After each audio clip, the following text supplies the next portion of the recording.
And then that was an interesting ruling, too, because they didn't rule that Governor Pawlenty did anything wrong. They just said the timing was off.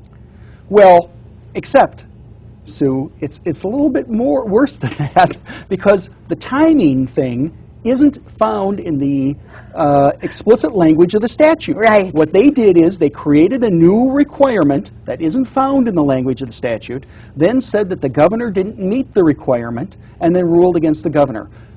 It's a clear case of judicial activism.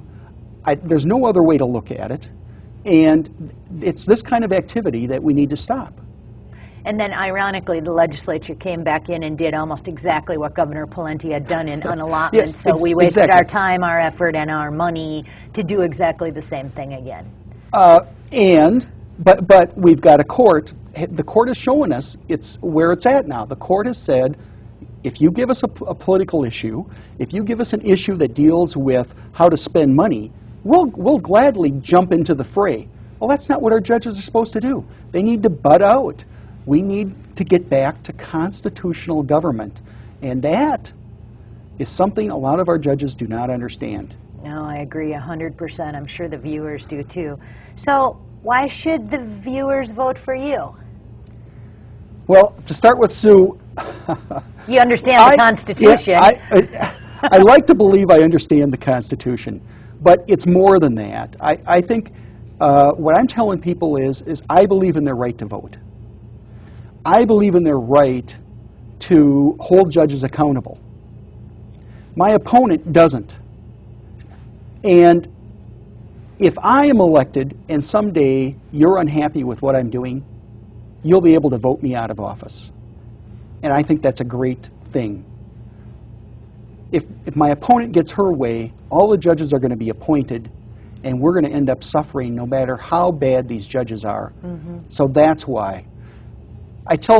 Sue, I tell people one other thing is, look, you don't have to remember my name when you go to vote. All you have to remember is that on that judicial ballot, when you flip it over, there's that word incumbent. Just vote against the incumbent. I do that all the time, too. I see the word incumbent, I'm like, absolutely not. So I'm in that 45%, and we're going to turn that around this time. Because however judicial appointments are not considered partisan, I will just never, ever, ever understand that. Oh, they're absolutely partisan. Of course they are. I mean, give me a break. The person that you're running again, how long has she been on the bench? She was appointed by Jesse Ventura. Long enough. Long enough, exactly. Long enough to make bad decisions. Yes. And again, at some point in time, we have to be able to hold people accountable. They keep making bad decisions. It's time to, just throw them out, get some new judges in there, and, like I said, restore constitutional government. And we have some fabulous judicial candidates running. That's why I'm so excited about it, because we can turn this around. So how would people find out more information about you? Well, they could go to my website, which is wersalforjustice.com. Wersalforjustice.com. Yep, Wersal is W-E-R-S-A-L. Okay. And there's YouTube, there is Twitter, all that stuff is out there. I've got different people on the campaign who do each of those things. So they'll find me if they... Good. I'm a new Twitter fanatic, so I'm going to go follow you when I get home because I love new technology. I think, anything that helps me learn more, I think, is terrific. But Facebook, too? Facebook, too. Yes, absolutely. Website? Again, the website's wersalforjustice.com. And it's got a lot of information there. It talks a lot about the lawsuit that we pursued to get up to the U.S. Supreme Court, as well as some current litigation we've got going on, because we're, for instance, attacking the word incumbent on the ballot and trying to get that Tell us about that. That should be unconstitutional. How can that be? Well, the problem is again, the issue when it was first raised has been raised and brought to the Minnesota Supreme Court. And again, I mean, it's like the fox in the henhouse, right? The judges don't want this election system to work.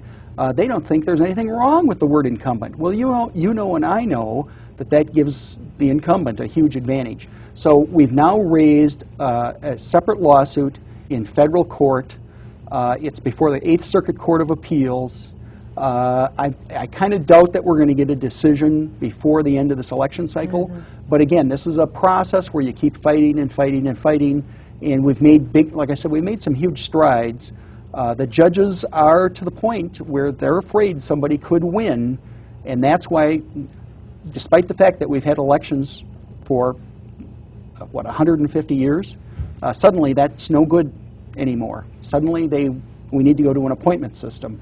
We're going to make sure justices win because they're elected, not because they're appointed. Nobody should ever give up their right to vote for judges. That's just beyond me that we've actually gotten that far. We're getting down to our last few minutes here. What is it you want people to remember about you, your message, and why they should vote for you? Oh, Sue, I'd ask that they go to the website, they educate themselves. I'd ask that they realize that there really are people out there who want to take away their right to vote. They're called judges, and they're called the incumbents. And then I'd ask everybody, just go to their email and go to their contact list and send out an email to all the people on their contact list and say, look, there's a guy out there named Greg Wersal who supports your right to vote. The incumbents want to take away your right to vote. This isn't even a partisan issue, Sue. I don't care whether you're Republican or Democrat or you're Green Party. Everybody wants their right to vote. Everybody wants the opportunity to hold judges accountable. And that's my message. Let's just hold judges accountable. Right now, they're doing a crummy job. We need to kick some of them out of office. Definitely time to throw them out of office. Wersal for Judge. Wersal for Justice. WersalForJustice.com. Am I right? Yep. Okay. I'm going to sign up to follow you on Twitter and Facebook. All right. I'm pretty sure there are more than 20 people watching. Just saying, with that new rule.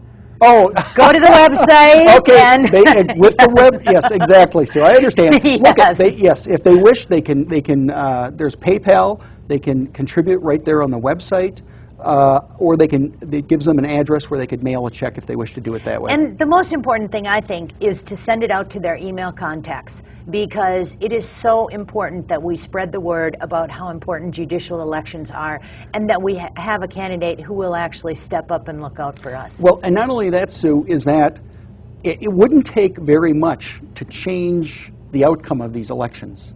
We only need to move a small part of the populace to realizing what's going on. And that's why sending out those emails is so critical. The average person has zero information on judicial elections, zero. So if the viewers today can provide just a little bit of information to their friends, it's going to be more information than they've ever had in their entire life. And that really can make the difference.